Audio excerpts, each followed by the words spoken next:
Good afternoon, everyone. My name is Katalin Farkas. I'm the Provost and Academic Prorector of Central European University, and I'm very pleased and honored to have the opportunity to welcome and introduce Professor Endre Szemeredi before today's lecture. Professor Szemeredi is one of the most significant figures in contemporary mathematics, who is characterized as a towering figure in the area of mathematics known as combinatorics. As you all know, he's the winner of one of the most prestigious prizes in mathematics, the Abel Prize. When he received the prize, Timothy Gowers, another towering figure in contemporary mathematics, characterized Professor Szemeredi's work in the following way. I'm quoting, some mathematicians are famous for one or two major theorems. Others are famous for a huge and important body of high-class results. Very occasionally, there is a mathematician who is famous for both. The achievement for which Endre Szemeredi is best known is his proof in 1975 of what is now called Szemeredi's theorem, but which at the time was a notorious and decades-old conjecture of Erdős and Turán. This theorem is one of the highlights of 20th century mathematics, but it also lies at the heart of a great deal of very recent research.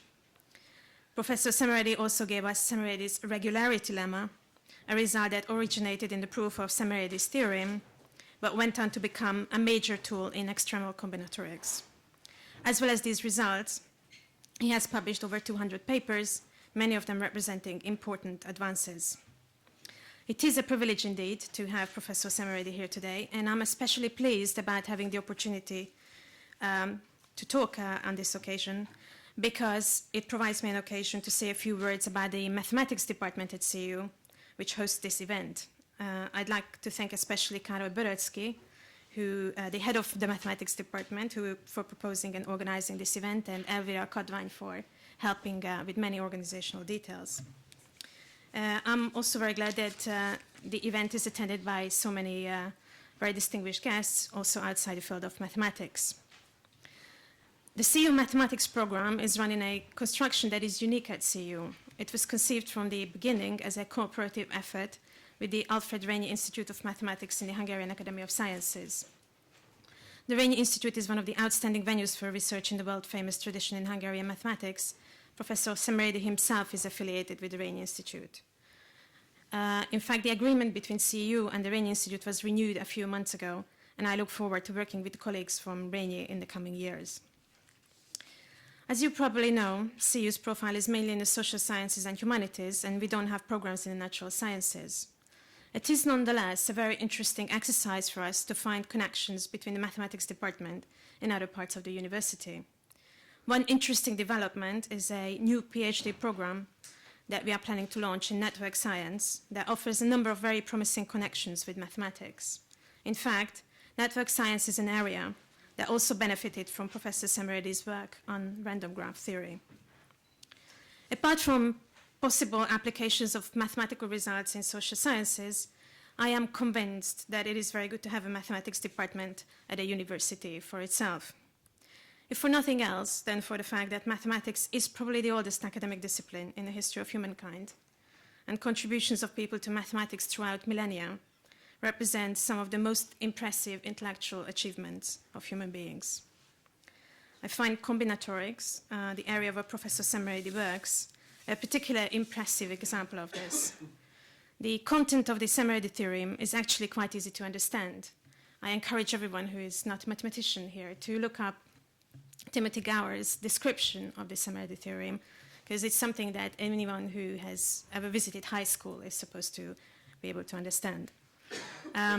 The proof of the theorem consists of elementary steps in the sense that the argument does not make use of advanced concepts or rely on previously established difficult results. At the same time, of course, the proof is extremely difficult and required an exceptional mind to conceive it.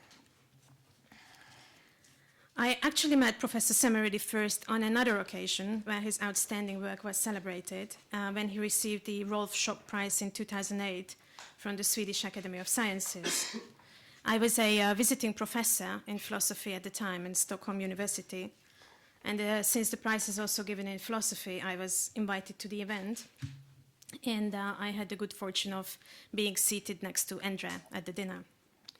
I remember particularly one part of the conversation when we were talking about the popular image of mathematicians as being very eccentric. The typical example would be someone like the legendarily eccentric Paul Erdős, who didn't have a fixed abode, who would show up in people's houses unannounced and stayed with them until they proved some theorem, used words in a completely idiosyncratic way, etc., etc. There are zillions of anecdotes like this about Paul Erdős. In this conversation, Endre said, with great conviction, that the image of mathematicians as generally eccentric is completely false, and the vast majority of mathematicians are entirely ordinary and normal people. I am acquainted with a fair number of mathematicians. I actually studied mathematics at the university myself, and I think that, with all due respect, the jury is at least still out there on this question. Though I must add, in fairness to Andre's claim, that as provost of the university, I have extensive acquaintance of representatives of other disciplines, and I think it would be unjust to single out mathematicians for being the most eccentric. I'm coming from philosophy, so I really cannot talk. However, mentioning the Shock Prize gave me an opportunity to recall something else that Endre said on that occasion. The Shock Prize was established clearly with the intention of being an equivalent of the Nobel Prize in mathematics, philosophy, and the musical and visual arts. But when this was suggested to Endre, he kept saying that the greatest achievements in mathematics were not the Shock Prize, but in fact the Fields Medal, the Wolf Prize, and the Abel Prize. Now that he got the Abel Prize, he modified his statement to state that the greatest achievements are only the Fields Medal and the Wolf Prize. This is a joke, but I find it very typical, since Endre must be one of the most modest people among those with spectacular, outstanding achievements. In fact, I don't know if I know anyone else who so completely lacks any pretensions as a person as Endre does. I think it's actually quite likely that he finds this constant praise directed at him a bit tedious, though I must add that he always puts up with it with great forbearance and a good humor. In any case, I don't want to extend this ordeal for him any further, so let me conclude and ask you to join me in welcoming Professor Endre Szemeredi.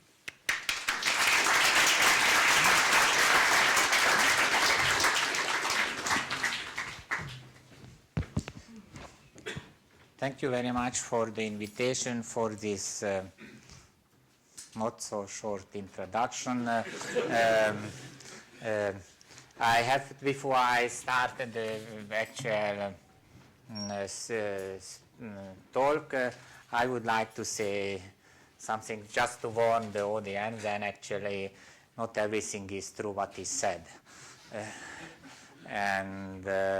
Well, about mathematicians being eccentric, I am pretty sure that you already have a statistic department or a statistic here, so if a random sample, actually, I am pretty sure would show that there is no significant difference between the general population and the mathematicians. Now, something really bad or good happened, I don't know how to characterize it. That what is good is that usually my wife, Anna, is writing my emails and actually answers the letters and then sends the title of the talk to different places. And unfortunately, I didn't check that what she sent. Actually, and our daughter who is pregnant is very happy now, so she just came and yesterday, yes, we just did talk. So I forgot completely to check. I will talk about the first half, what I really wanted to talk about, it was something else, but now this, what I'm going to talk about, I wanted to talk about it 2 months later. And the reason for it, then actually the theorems what is stated in this paper are not proved yet. So but of course this is a bad joke, but I am, but it will not be bad joke if really it will be the truth. So and then I spent some time in the US, though from my English you cannot really judge it. So what I learned that in every lecture or talk there should be jokes. Actually, it could be bad too. So I already have a good start, and again, but the last thing what I would like to mention, that I got a very firm promise that there will be only 6 from Károly Böröczky, there will be at most 6 persons in the room. And so I am kind of imitated of the big mass. So choose please 6 persons, random choice. And the other actually could leave. If it is not the case, then Károly Böröczky lost all his credibility, at least to me. Okay, so now I will start with the actual talk, which again I want to emphasize that I wanted to talk about something else, which I understand. Now this one I understand only partially, and then I have slides on it. On the first part I already gave maybe 2 talks, so it's not entirely I am not entirely unfamiliar with that subject. But because I have the slides, I asked what to do, and then Károly told me that I should actually use the blackboard, because PowerPoint is out of question for me, so add the slides or writing on the blackboard. Okay, so now I will start with the title. The title is please, okay, so you can always stop me, and there are many reasons for that. First of all, if you don't understand what I am saying, and secondly, that if you cannot read what I write, and I wouldn't be surprised because, well, this is another story, that I am completely left-handed. But I started the school at 46, and at that time everybody was taught to use the right hand. Actually, also at the table, so I can use both hands, except I cannot write only using, or I only use my right hand, so my writing is not really very nice. So on subset sums, and this, the first part is a joint work with one Wu. I have already actually the institute talk part of it, and then the second part, which I really want to talk 2 months later, is a joint work with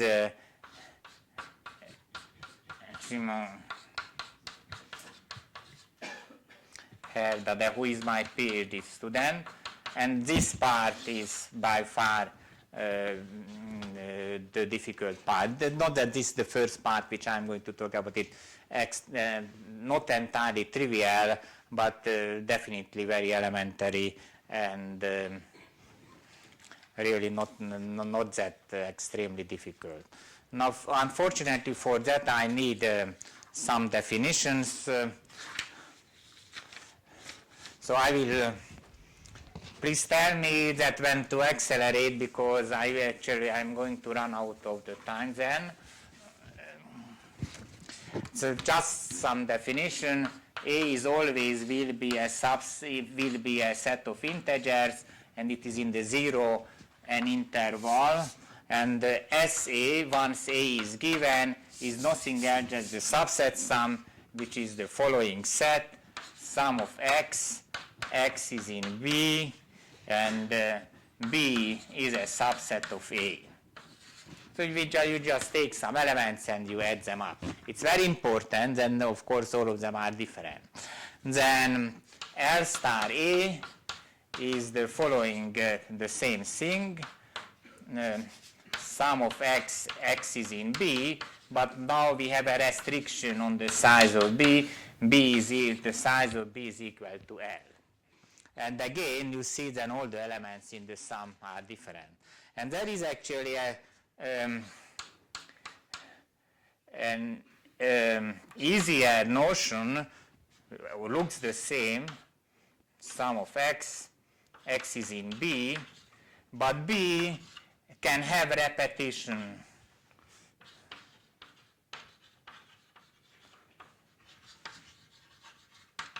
So maybe then B is a set of size L, still of course we have this restriction, but maybe all of them are ones, so they don't have to be different.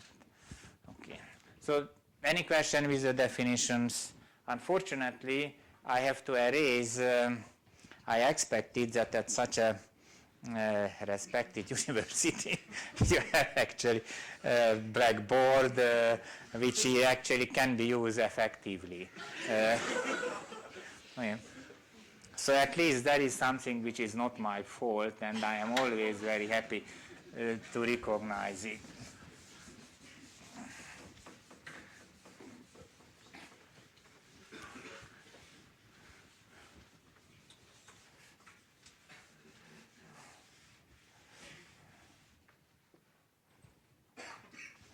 So you see that it's almost contradict to Cotty's statement that I am so extremely modest. I will use all the occasions actually to make such a statements. Okay. Now, still some notation, general arithmetic progression with abbreviation general arithmetic progression, which is nothing else, just the cube. I will write the definition. This is some integers plus, and this looks like a cube.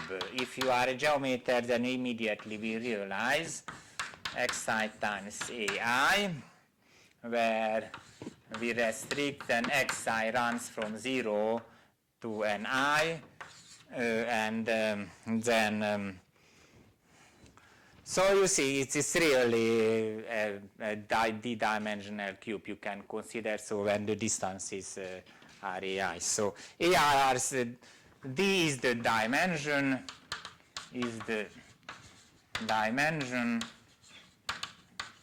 and a1, a2, and so on, a1, a2, and so on. A, d are called the differences. C is okay, or different set doesn't matter. Now, of course, it doesn't have to. Maybe then among these numbers, a same number is represented twice in that form. Now, if it is not the case, it is just really a cube where you have just the coordinate x on x and so on x. The last one is xd. Then there is a one-to-one correspondence because all of them are, of course, integers in this case, and the cube is a geometrical configuration. But if all the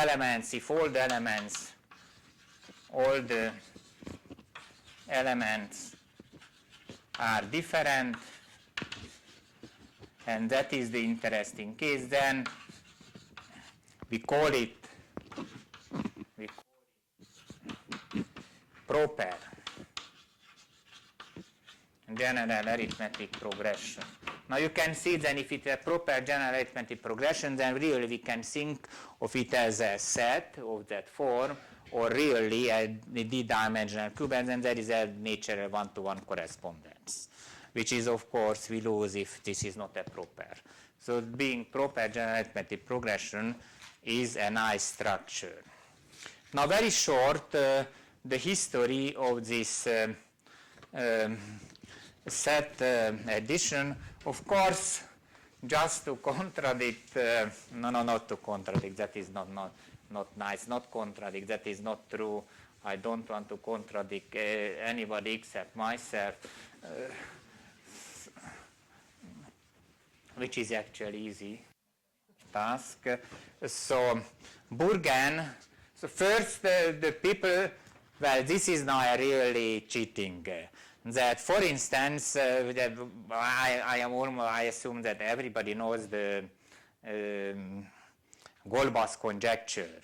Now I am stating the one which already has been solved, but this is not the real Goldbach's conjecture, but close to it, and this was proved by Vinogradov. So we have a set P, and then P plus P, which is, let's shorthand notation 3 times p, sorry. Actually, it will cover all the odd integers. So what is, so in this language, you can write a very famous result. And what does that mean? Then if you have any odd number, then you can find 3 primes so that their sum is equal to the number. And the real one, which is, I guess there are some number theorists in the audience. Almost everybody believes that this is the hardest problem, not the twin primes problem, which means that every even number is, so if you take an n, then you have 2 primes, p1 plus p2, even number, so then their sum is equal to n. So that is the famous Goldbach's conjecture, and of course that is simply nothing else than that 2p is equal to the even numbers, yes, in this language. So, but that is of course only fooling around. Yes, I just want to justify that the whole area is not so, I mean, it has its own paths, but of course you don't, and then I could have mentioned the worrying problem, but I don't want to go that far. And very soon start the real subject. But before that, I have to mention, so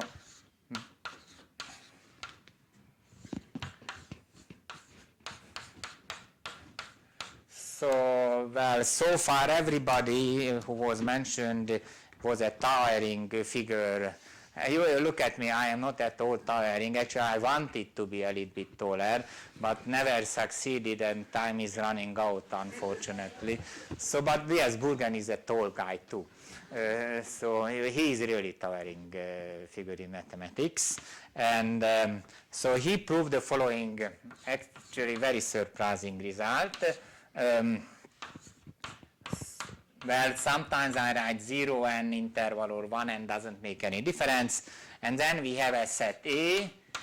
A absolute value always denotes the cardinality of the set. So it's not the usual notation which is used in analysis or in any other area of mathematics. Is bigger than delta times n. Think of delta for a minute as a small constant. Actually, it could depend on n, but for the time being, it's a small constant. Then his proof is that 2a contains an arithmetic progression of length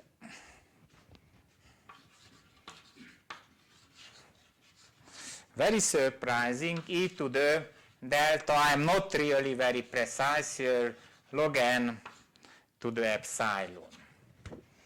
It is very important, and this is a small number here, at least in his proof. So actually it's very a little bit contradictory. One wouldn't expect such a long arithmetic progression. And then later Ben Green, again a great mathematician, improved it so that he could replace epsilon with 1/2. So then what is the truth? What is your guess? Same condition, delta times n. What is your guess? I have a very short time for the guess. Only the 6 who was supposed to be present can guess. So what is the guess? But if not, then let's now let everybody to guess. Can be replaced by 1 minus. Perfect. Very close to the perfect. Can it be replaced to the n to the epsilon? N to the epsilon. I mean, because e to the log n to the 1/2 much smaller than n to the epsilon. Let me just write here that's much smaller than n to the epsilon. Can it be replaced by n to the epsilon? No, that's true. No, and then Imre Ruzsa, really a tiring figure. He is my favorite mathematician. Imre Ruzsa, he has such an idea then completely out of blue if it is a correct English expression, proved that yes, that constructed, so there is an A with the same condition, so that the longest arithmetic progression is less than, and now Kati was almost right. A to the delta times log n, not 1 plus epsilon, but 2/3. Very surprising. So they are very close, 1/2 and 2/3, yes? So now still there is a gap, but most probably it will be hard to close the gap. But the major message is then the magnitude is a to the log n to the some power. That everybody would have actually guessed, then it is n to the epsilon. Once it is so big, then it is even bigger. Okay. Now, but this is only we add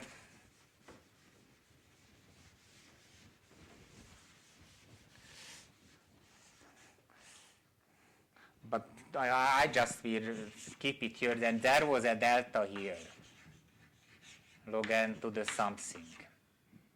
Let's write here gamma, where gamma is between 2/3 and 1/2 and 2/3, we know. Then now let's now consider 3a. Now and then Imre Ruzsa, Halberstam,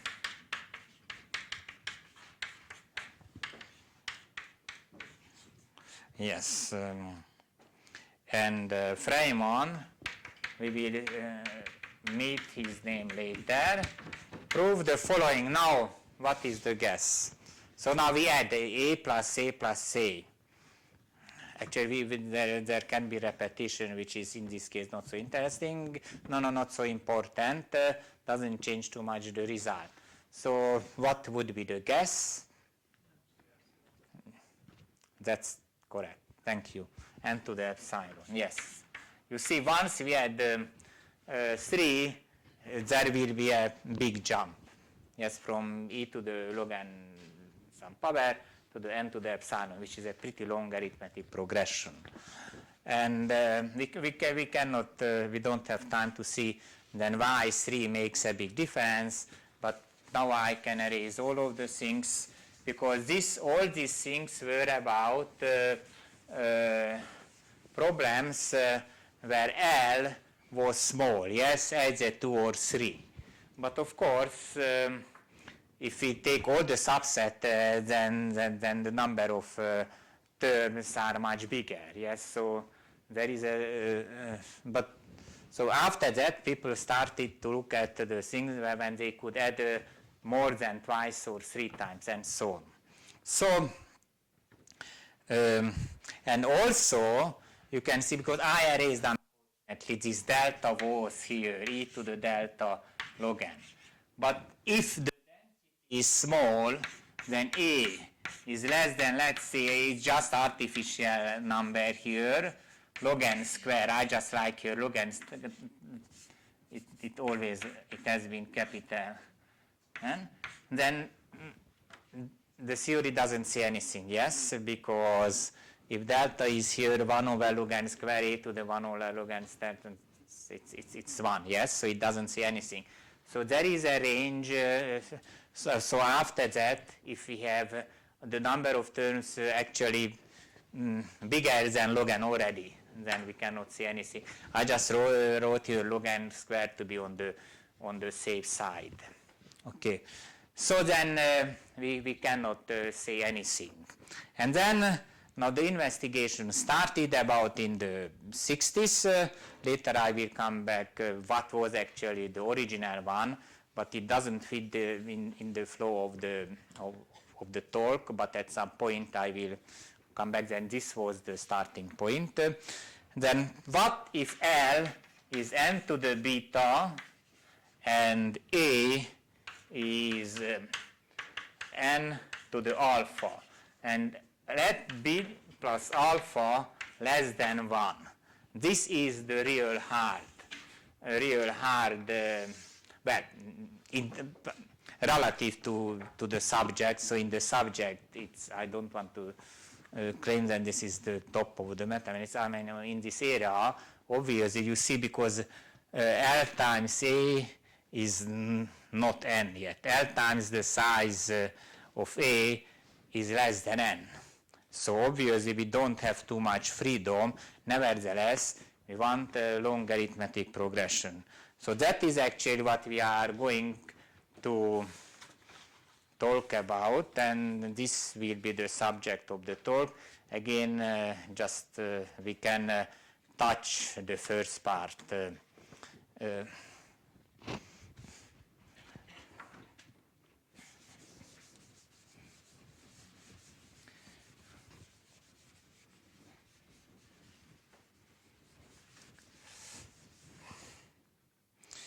So the whole thing started before I will go to the treatment. I would like to make one or two remarks. That L times A is much easier problem than L star A when you permit repetition. And the classical example is the Erdős-Heilbronn problem. Then there was a Cauchy-Davenport problem. I just very briefly write down. Then let's say we are in ZP, and then we consider A plus A. And then the Cauchy-Davenport result is when we permit repetition, that is always bigger than 2 times the size of A plus or minus 1, minus 1. And then, or of course P, because it could be then the sum covers everything. So I don't know how to say it's the max, what is this, the minimum. Well, I don't want to get into trouble. Sorry? The minimum. The minimum, yes, the minimum of this. But I always have a problem that you have to write it this way, or actually I already was warned that I have to write it this way, which I don't understand. When I was at the university, we wrote it with small letters, so 2A minus 1 or P, minimum, thank you. Now, and that was the very famous problem was the Erdős-Heilbronn, almost the same. But here you cannot, A plus A, maybe better if I write it 2 star A. Then we add, but AI, this is just the set AI plus AJ, but AI is not equal to AJ. Yes, so they are different. Now let me divide, then this is of course sharp, because if it's an arithmetic progression, then you just double the size if you add them to it. So all these results are sharp, and then the conjecture was A plus A is then, no, I already had the notation, less than, now I got the, not here I write like in the old times, mean 2A minus 3 or P. The minus 3 because you cannot add, so try to add an, consider arithmetic progression, maybe 2, no it is 3 I guess. So consider an arithmetic progression and add it to itself, but there is no 2A is out, so you lose the first and the last one. The last you cannot add to itself. And actually, between these two, actually, Cauchy-Davenport's problem has many nice proof. Really nice, and actually lately, the nicest proof actually came just lately, and then it has a lot of consequences, the proof method. On the other hand, it took 30 years to prove this one. After it has been proved, then 30 years passed, and actually it was a very, in this area, in the sub-area of additive number theory, this was a central problem. and then people just couldn't prove. And then 30 years later, about in the 85 or maybe not, I don't know exactly the date, then Da Silva and Hami, no, maybe I don't write it, Hamidou, who died unfortunately a year ago, proved this beautiful result, and they used actually very high level mathematics. Later, Imre Ruzsa, they are really unbelievable, the ideas they have, and Noga Alon and Nathanson found a proof which based on the Nullstellensatz, the algebraic Nullstellensatz, which actually easy to state, and the proof is extremely elegant and general. This was very difficult, and that proof actually can be taught in any introductory course. So, where?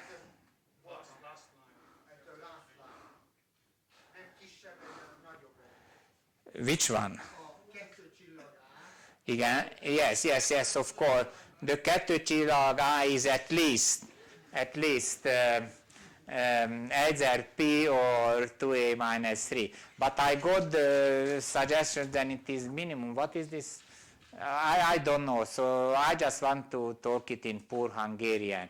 So this is either 2, so it at least, let me say at least is much, oh, then if it at least, then yes, of course. Of course. Oh, this one. Oh, well, which one? But that okay, and here, oh, so actually, actually 50%, if you are right in 50% of the case, it is pretty good still.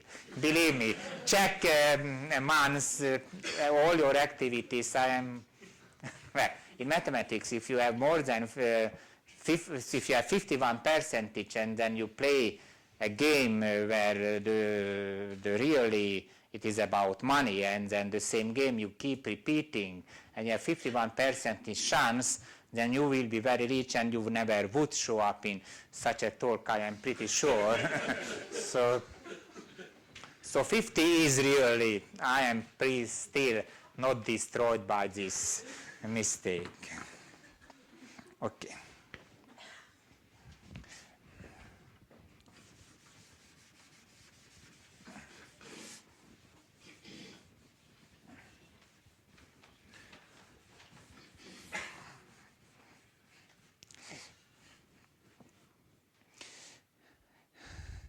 Now, so the whole story started with András Sárközi.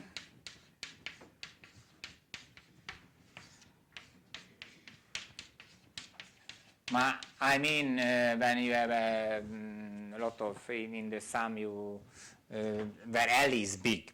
And what he proved is the following, that if L times A is bigger than some big constant times n, then it follows that LA, so we add the numbers, but the number of terms is at most L, then the size of is, no, it contains an arithmetic progression of length. It was small, and it always I used capital N. That was a big result at that time. So why we are interested in arithmetic progression, which is the simplest structure. Yes, once we talk about a sequence of a set, then if it is arithmetic progression, then that is the simplest. And of course, as previously we have seen, and that it's important then how long is it. The longer it is, the more structure are in the subset sum. Okay. Now, and then it is tight, well, because let it be 1, 2, I give the special case, square root n, so this is a, and L will let L be also square root n. So actually you can add, you consider all the subset sums, and they will not reach, maybe I write here 1, so everything will be less than capital and then n, right? If you summarize all these things, then we learned in elementary school, then the sum of these numbers is less than n. So obviously there is an arithmetic progression of length n. There is no arithmetic of length n. But unfortunately, this example is not to, how to say, not to, yes, destroy my reputation. This is not to, how to intuitive. Yes, it doesn't really tell too much about the real truth. Well, the result is tight, no question about it. But maybe we shouldn't look after why proving that the result is right or trying to justify. We shouldn't look after such kind of arithmetic progression. But rather, which still shows that something is happening clearly, and in some sense really the result is tight, that you can see that actually I hardly can read. So obviously at least I gave the lecture about these things because I almost memorized, because I have not used my have I used my then my memory is bad too. But at that age, I mean, it's still over 50% each. I try to keep. Really, I don't want to. Okay, so let's choose two primes about n to the 3/4. Okay, it's about the same size, and then we have m so that P1 and P2 are around n over 4m. So m actually is about n to the 1/4, or maybe 4 times, yes, 4 times n to the 1/4. You can think of it as this. Yes, so P1 n to the 4 over m, and then obviously then P1, P2 is bigger than 4 times m, because m is of order n to the 1/4, and the primes are of order n to the 3/4, so they are really very well separated. And then let L be n over 5 times m squared. So then L times A. Now, believe me, we will not go through the proof of this. This is very elementary, that these numbers P1 times x1 plus P2 times x2 are different, even if we add them that many times. We don't check it, it's just the parameters are set up such that with easy divisibility argument we can prove it. We just use it that if there is a product and on the other side there is a prime, then one element of the product should be the prime, so nothing more. So let's not waste time on it, just take it granted. But then what is then the message? That if they are different, then all what you actually, now let's see that how much then the condition is. L times A is how many elements we have? N to the 1/4, but both coordinates can run to the n to the 1/4. So we have about L times, in this notation, L times A, sorry, what is L times A is bigger then n over 5. Don't verify, messed up some constant here, it doesn't, it's easy to fix. So the important thing is that almost the same as here. Yes, except here C is capital C, which is not capital anymore, is 1 over 5. And then, because of this uniqueness, actually the longest arithmetic progression is just the side. This is a cube, yes, if you add them up, then which will be, in this case, L times a to the 1/2. I don't really give the proof, but you have to trust me.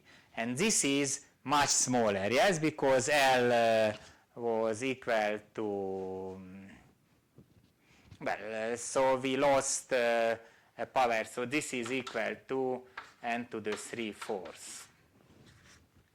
So what was? Previously, L times A was Cn, and when we had an arithmetic progression of length n. But now here we lost much more, because actually we should have around L times A, the length of the longest arithmetic. But nevertheless, we lost here a factor. So that is why I said that this shows much more about than what is going on here, yes? Because we are almost with the same condition, except now, let me write it again, though it was already here, then only our condition was then with some C times n, where C was in our case 1/5 or something which is less than 1. Already the longest arithmetic, there was an example where the longest arithmetic progression jumped down, yes, considerably. And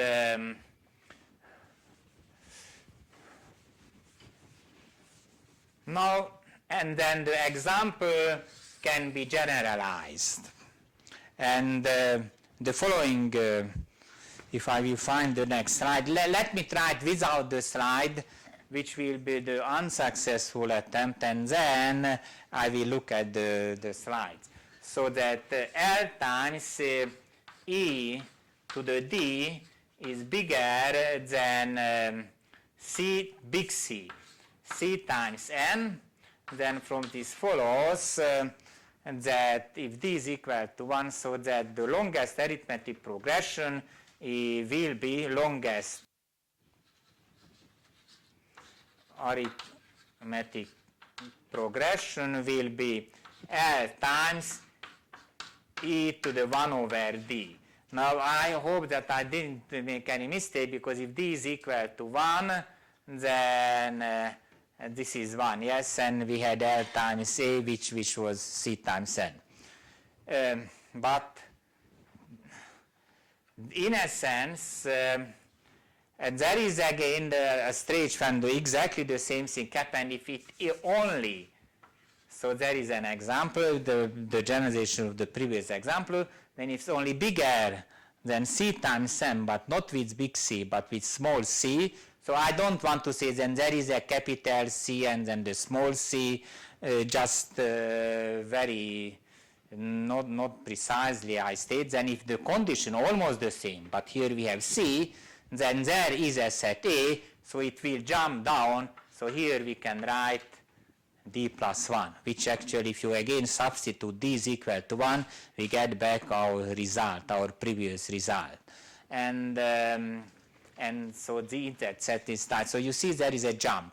Slightly if you are below n, then the longest arithmetic progression is short, that short. If it is slightly below n with capital C, then the longest arithmetic progression is as long as you expect. Okay, now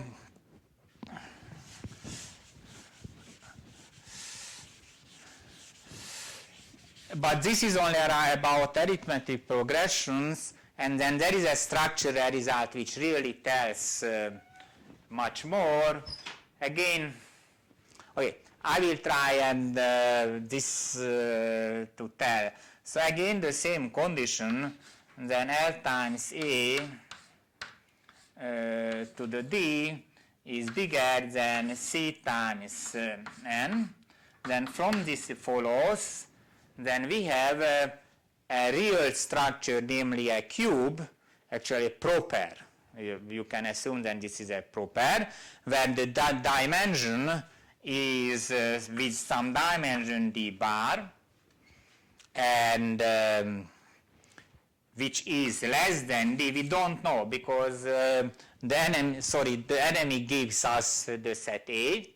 Regardless how the enemy gives us the set A, then L time, of course with this condition, then we will find a cube which is a low dimensional cube where the d bar, but it could be actually just if the enemy here gives A as a arithmetic progression itself, then of course if you add it to itself, then you will get an arithmetic progression. So therefore it's very important, but cannot give so that the structure is too bad. Namely, the dimension will be at most d, but in such a way that the cube is of size L to the A to the d bar. L to the A, so the size will be this one, and L times the size of A, the size of the cube, yes, the number of elements in the cube, and then of course this is a much stronger result than the previous, because one side has a length L to the A over 1 over d bar.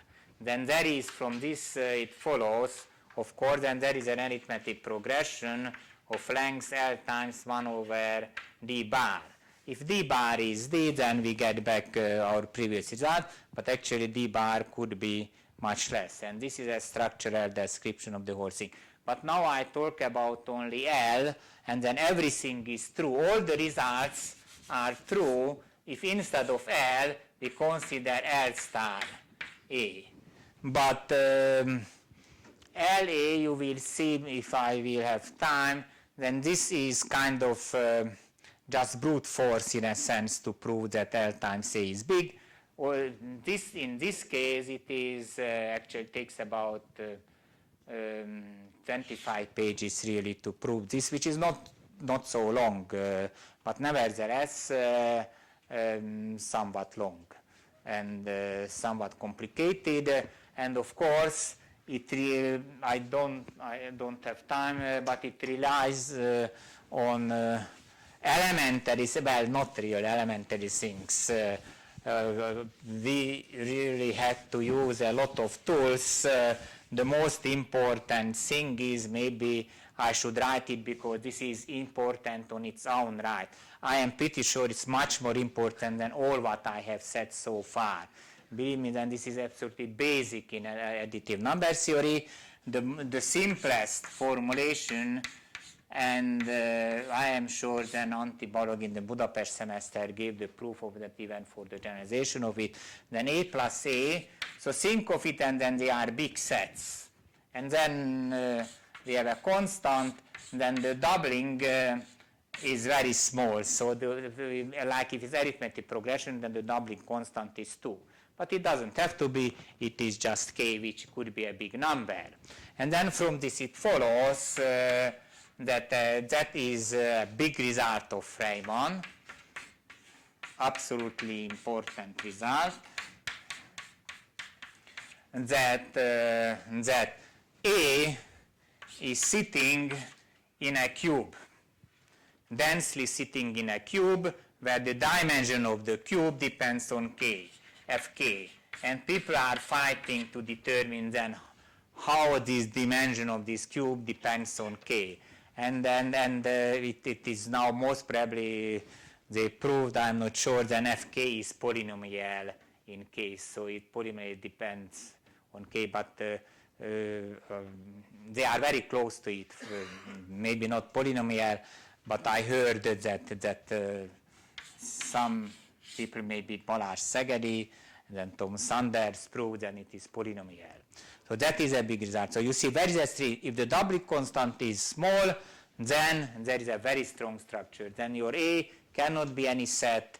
It is sitting densely, of course, because if it's not densely, then you just draw a big cube around it, and that's not a big deal. But densely means then positive percentage. So if you take the cube and see then the elements of A are inside, then the size of A inside is a positive percentage of all of the points of the cube. So that actually is a basic tool, and then the generalization of it by Imre Ruzsa, the same condition. Let's assume then they are all, both of them are of the same size. Then I can write both. Then from this follows the same thing. But an important thing, then you don't add A to itself, but A to some other set. And then you still have the same conclusion. Actually, there is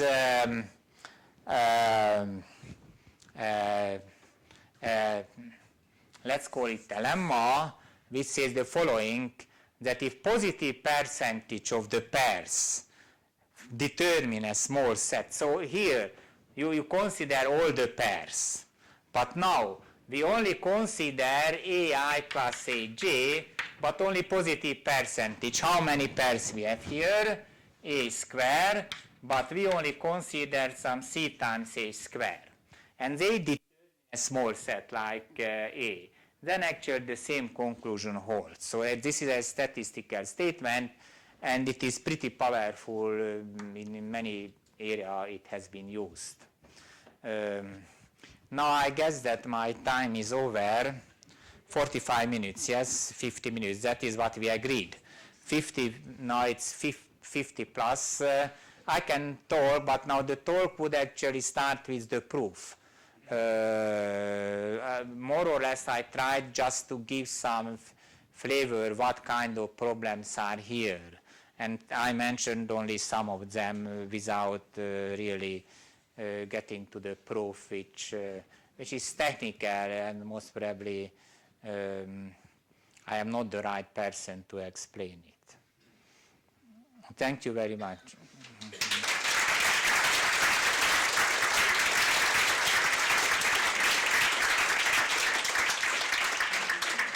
You are the right person to prove these things. So that, to explain that, there might be other people.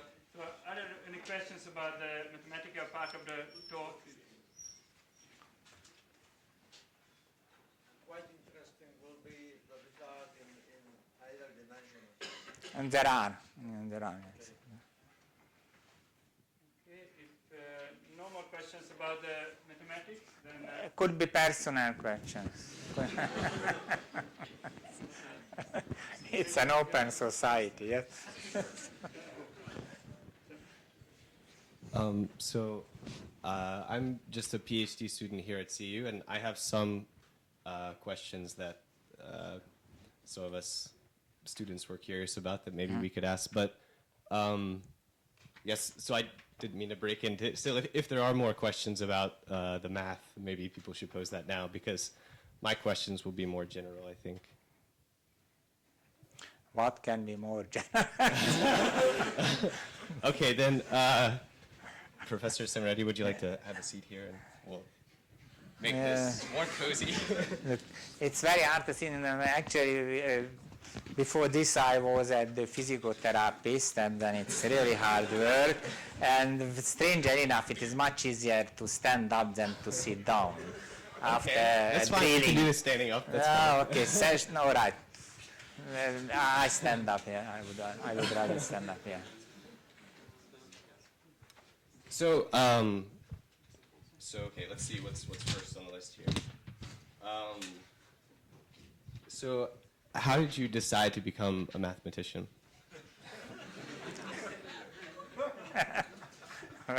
I didn't decide to become a mathematician. Actually, believe me, I don't make up stories.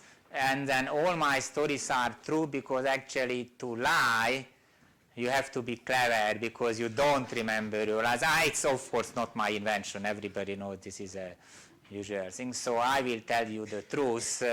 So actually what I really wanted to be a soccer player, but I was very short. So by the time I reached 14, I had to play with the older ones, and then, physical ability is important. So if you play against somebody Do you who's still 17, play soccer?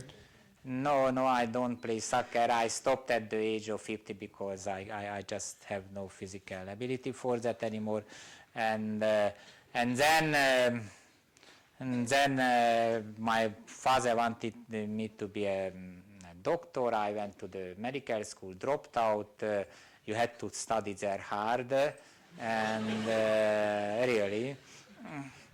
And then I went and worked for 2 years in a factory. I even know the name in Hungarian, but not in English. And I was just a helper there, but I saw a lot. And then after that I met my friend from the high school, a tall guy and the best mathematician by far in the class. And then he told me that then come to our university, you don't have to do anything. Pass an angle.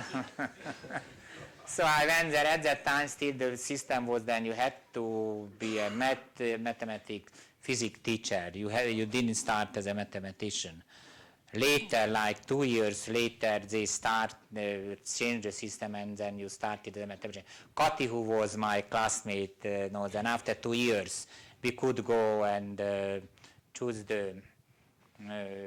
to be mathematician. And this was Turan's lectures in the second year about the number theory, which convinced me that mathematics is really nice, and then that was the major factor in my decision to be a mathematician. So you said that you don't play soccer anymore. Do you still play any sports? Well, your question. Yes, I played tennis, but again, the doctor told me it is just too hard on my body, and now I try to learn table tennis, and then if somebody played both knows, then they are two different games. So I had to change the style completely, because in table tennis you have the short hand move, and then as opposed to tennis when you must have the big swing. So it took. Now I am in the third months, and I hope that before the doctor says that I really have to undergo a surgery, I will improve my table tennis to the extent that in the institute, Rain Institute, only the real ones, I mean the professional ones, can beat me. There are actually two, I know them, I don't tell the name, who really learned how to play, so they are first class player. All the others are very enthusiastic, but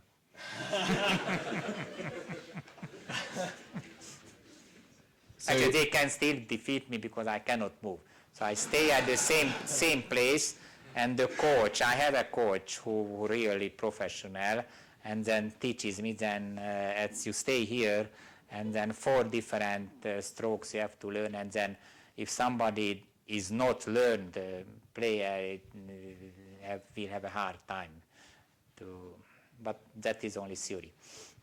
So you mentioned the Rainy Institute several times, and I was just curious if you could comment on your, I don't know, so you've spent a lot of time both there and in the U.S., but you know, how much has the math culture of the Rainy Institute here affected you and helped you?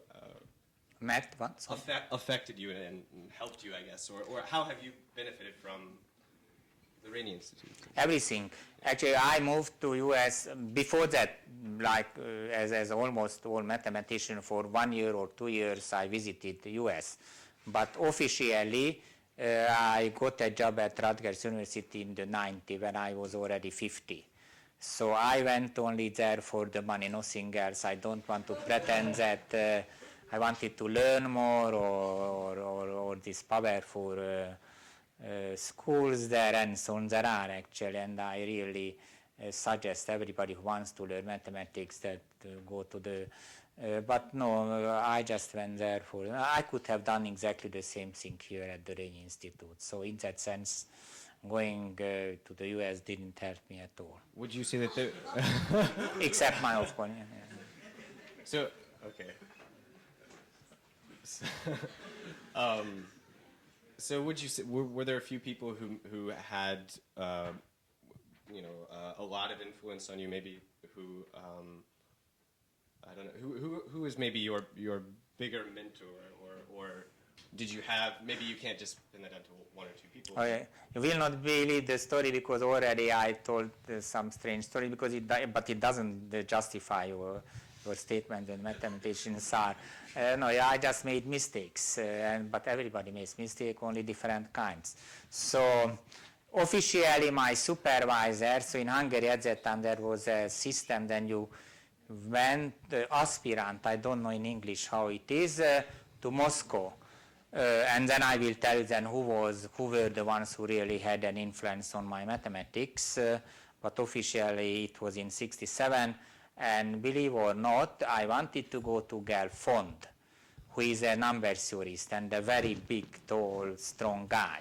But I ended up with Gelfond, and he was a short guy, shorter than me, and he knows everybody. He was most probably one of the greatest mathematicians of the last century, except I didn't have the education to take part in their work, so it was extremely difficult for me.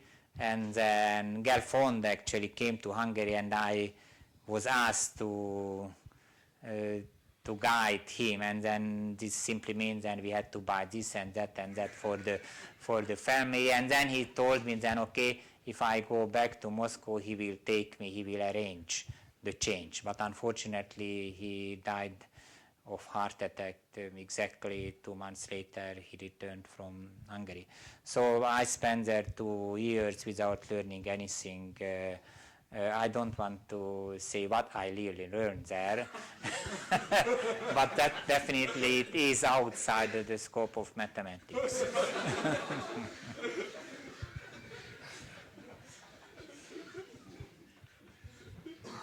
Do you guys have more But questions? now, sorry, no, the question is still, then yes, who were influential? Paul Turan, I still admire him and I consider him as a god. And then Paul Erdős and András Hajnal, they were the ones who really had the most influence on me or for my mathematics. Or yes, I am indebted to them, and I never can forget their help.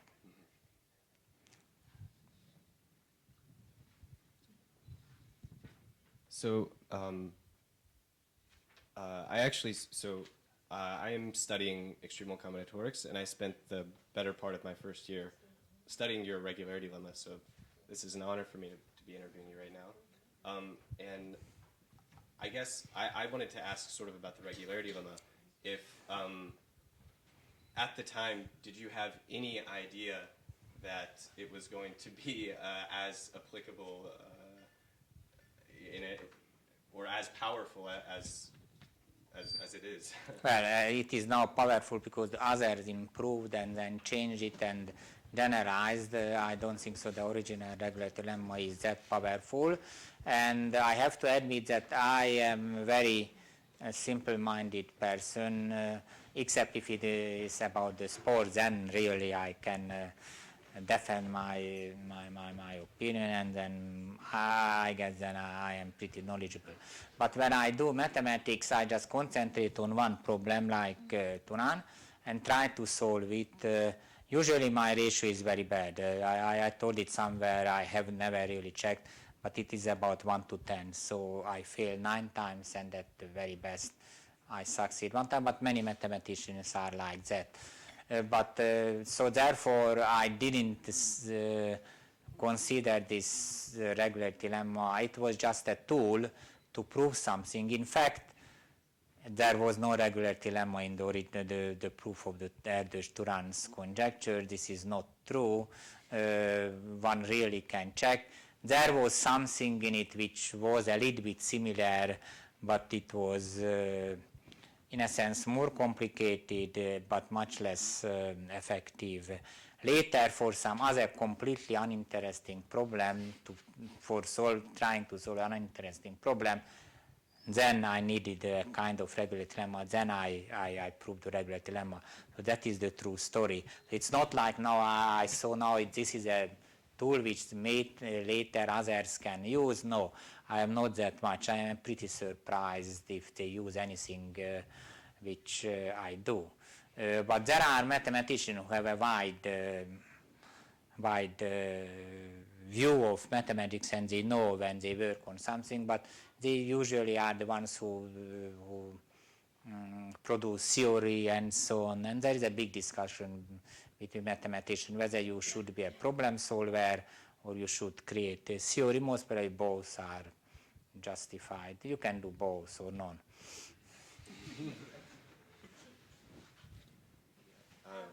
Can I ask a question? This is, I'm a philosopher, and I would be interested in learning whether mathematicians have any philosophical views about mathematics. Sorry, any? Any philosophical views? I mean, do you actually yourself Philosophical? have any philosophical convictions about mathematics? Well, For example, this is well known that Erdős used to say that all the proofs are in a book, which suggests that the subject matter of mathematics is something that is independently of the human mind. That this is not just invented by people, but it's something that would exist, even if people hadn't come around and invented it. Well, mathematics says something, then it's too, it's abstract, so it actually really depends on our mind. Yes, it could, but it can be told about theoretical physics and on many others, and they exist. We just find something. But more than that, I am not really kind of philosopher. Also in our family, there is one of our daughters studies philosophy, as you know. So no, I have no philosophy. I just do mathematics itself, and I don't really believe that mathematics is any better than any other profession. It is just one of them. Nice though, I really like it. It's really very nice. No, thank you. Just a little remark. I'm not a mathematician or a philosopher at all, but my father was a mathematician, and I have an expression that mathematics is also philosophy and a kind of poetry also. Could be well. Look at Gödel, yes, so his work, I mean, most probably can be considered as one of the greatest work in philosophy. So, and many others. So, of course, they have some philosophical aspect, but I am not the right person to really evaluate it in the right way. So I believe there is a connection, and then there is some aspect of philosophy in mathematics.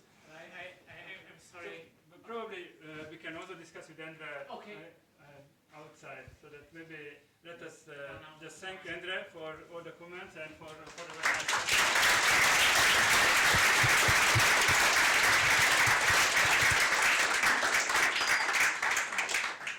Thank you. Thank you again.